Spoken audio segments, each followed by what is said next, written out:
Pemirsa, diduga mabuk minuman keras, pengemudi mobil ugal-ugalan hingga menabrak 3 sepeda motor dan 1 minibus di Tangerang, Banten. Pengemudi mobil nyaris diamuk massa. Akibat tabrakan, seorang ibu pengendara motor terluka di kepala.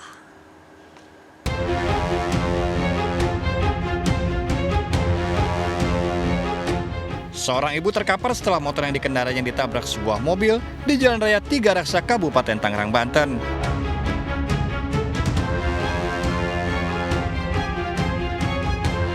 Korban terluka setelah sempat terseret bersama motornya sejauh beberapa meter. Tabrakan terjadi saat mobil melaju kencang dari Masjid Al-Amja menuju perkantoran Bupati Tangerang. Pengemudi tak mampu mengendalikan laju mobil hingga menabrak 3 motor di depannya. Mobil baru berhenti setelah menabrak minibus di pinggir jalan.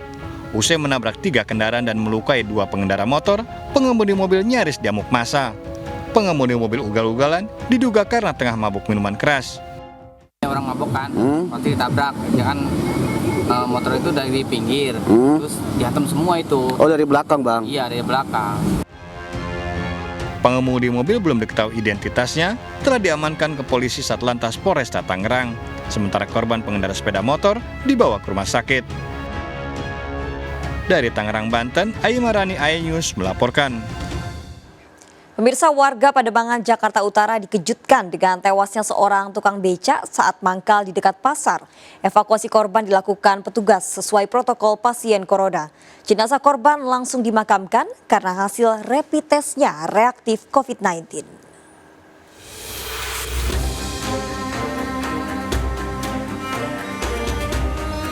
Warga dikejutkan dengan tewasnya seorang tukang becak yang biasanya mangkal di sekitar Pasar Elang, Pademangan Timur, Jakarta Utara. Usai menyemprotkan disinfektan, petugas yang memakai alat pelindung diri mengevakuasi jenazah pria berusia 46 tahun ini. Evakuasi dilakukan sesuai protokol pasien corona.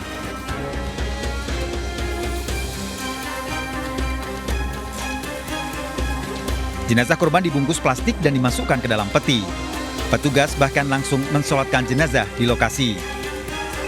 Biasa tidur di situ, cuman kan terakhir kita awal-awal itu kok nggak bangun. Akhirnya kita panggil petugas terdekat di sini. Itu aja sih udah nggak bangun sini. Cuma untuk memastikan ya kita panggil pihak lurah puskesmas terdekat.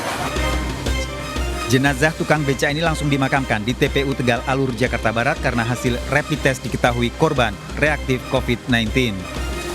Dari Jakarta, Vendra Kurniawan, iNews melaporkan.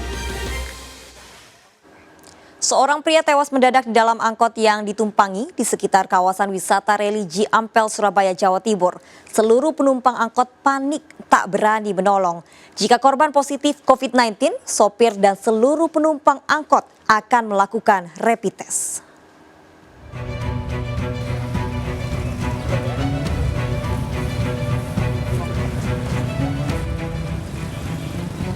Seorang pria didapati tewas mendadak di dalam angkot yang ditumpanginya saat angkot melaju di Jalan Kiai Haji Mas Mansur, Surabaya.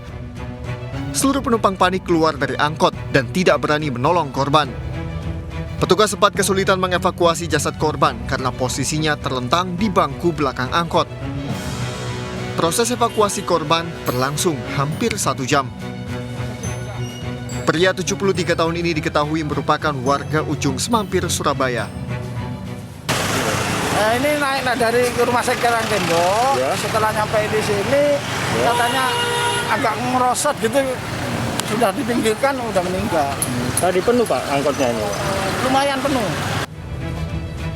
Usai evakuasi jenazah korban, petugas gugus tugas COVID-19 mendata seluruh penumpang angkot. Jika korban dinyatakan positif COVID-19, maka sopir dan seluruh penumpang angkot akan dilakukan rapid test dan swab test. Dari Surabaya, Sony Hermawan melaporkan. Pembunuhan pasangan suami istri pemilik toko handphone di Tegal, Jawa Tengah ternyata dipicu sakit hati. Pelaku rekan bisnis korban sakit hati dengan ucapan kasar istri korban dan menuduhnya sebagai maling. Sebelumnya sempat terjadi cekcok saat pasutri ini menagih hasil investasi penangkaran burung lovebird 50 juta rupiah kepada tersangka.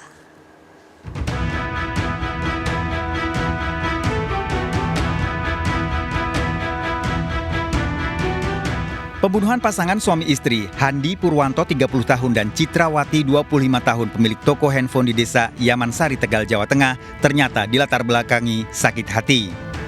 Kepada polisi, tersangka Ade yang merupakan rekan bisnis korban mengaku awalnya berencana membunuh Citrawati, istri Handi. Pelaku sakit hati karena Citrawati yang sedang hamil tua kerap berkata kasar dan menuduhnya maling. Sebelum datang ke rumah korban, pelaku Ade menelpon Handi, suami Citra, lebih dulu. Saat Handi menyebutkan akan pergi keluar membeli pulsa telepon, tersangka Ade bergegas ke rumah korban. Namun ternyata Handi masih berada di rumah. Sebelum pembunuhan sempat terjadi cekcok ketika pasutri ini menagih hasil investasi penangkaran burung lovebird sebesar 50 juta rupiah kepada tersangka. Kerjasama bisnis burung ini sudah berlangsung selama 3 tahun.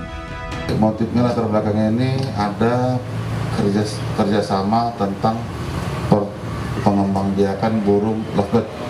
Jadi pada proses kerjasama ini mungkin ada terjadi keterlambatan pembayaran dan penagihan sehingga pelaku sepertinya langsung emosi dan kalap. Ada komunikasi yang menyampaikan kata-kata kasar, jadi pelaku emosi sehingga pelaku melakukan penganiayaan. Karena dia menuduh saya dan menghina istri saya. Menghinanya gimana menghinanya? Dituduh saya tidak jujur dan disamakan dengan maling. Siapa yang ngomong itu, Mas? Istrinya. Sampai sebenarnya mau membunuh siapa dulu? Istrinya. Polisi menyita barang bukti sebilah golok, pakaian tersangka dan sepeda motor tersangka yang dipenuhi bercak darah. Akibat perbuatannya, tersangka terancam hukuman mati atau penjara seumur hidup. Dari Tegal, Jawa Tengah, Unibar iNews melaporkan.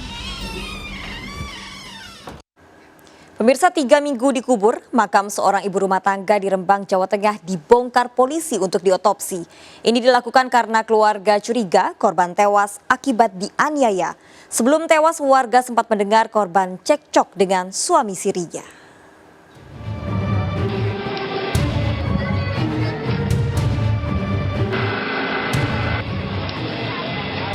Sejumlah warga mendatangi makam Pohlandak, Pancur, Rembang untuk melihat proses pembongkaran mayat Rupiah warga setempat yang dilakukan tim forensik dan tim medis Polda Jawa Tengah.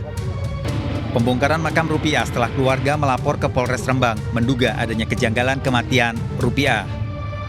Rupiah ditemukan meninggal 3 pekan lalu di rumahnya dan keluarga mendapati dalam pangkuan suami sirinya. Warga sekitar juga sempat mendengar keributan Rupiah dengan suaminya sebelum ditemukan tewas. Yang jelas, sebelum kematian, itu menurut saksi-saksi, itu ada pertengkaran. Sebelumnya mayat Rupiah sudah divisum oleh dokter puskesmas dan tidak ditemukan tanda kekerasan. Dari hari kejadian itu, dari dokter puskesmas, kemudian dari beberapa keterangan saksi yang sudah kami rangkai, ini simpulan luar kesehatan ya, jadi memang kematiannya normal.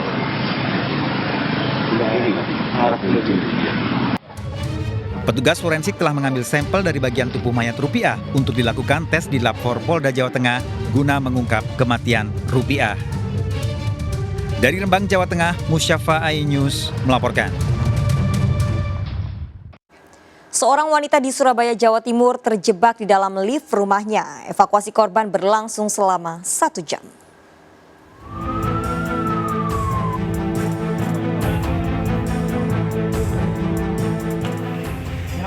Kipas angin digunakan petugas pemadam kebakaran untuk menenangkan seorang wanita yang terjebak di dalam lift di rumahnya sendiri di Surabaya, Jawa Timur.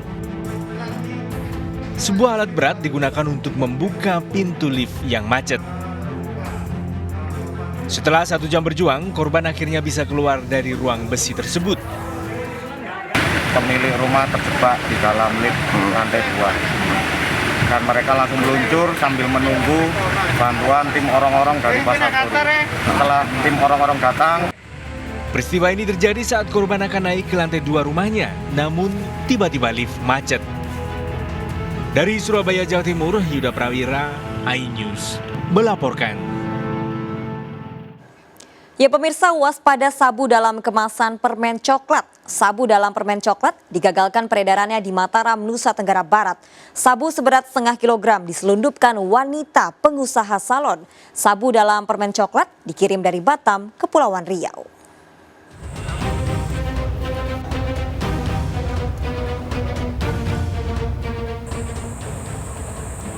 Video amatir merekam saat polisi menggeledah barang bawaan milik seorang wanita asal Dompu, Nusa Tenggara Barat yang sedang mengendarai mobil. YM 48 tahun ditangkap saat akan menyeberang dari pelabuhan Kayangan Lombok Timur menuju pelabuhan Pototano, Sumbawa. Pelaku YM hendak menyelundupkan sabu yang dibungkus permen coklat. Penangkapan YM bermula dari pengakuan dua tersangka yang ditangkap lebih dulu. Keduanya ditangkap di Mataram saat akan mengambil narkoba dari tempat pengiriman barang. Penyelundupan sabu asal Batam yang menggunakan permen coklat merupakan modus baru. Sabu ini dikamuflase dalam bentuk permen coklat, ya. Saya nggak sebutkan merek, nanti promosi. Akibat perbuatannya, YM yang juga pengusaha salon terancam pidana seumur hidup. Dari Mataram, Nusa Tenggara Barat, Hari Kasidi, iNews melaporkan. Ya pemirsa, mayat bayi perempuan ditemukan warga di bak sampah di Sleman, Yogyakarta. Bayi diduga baru dilahirkan dan dibuang dalam kondisi hidup karena warga sempat mendengar tangisan korban.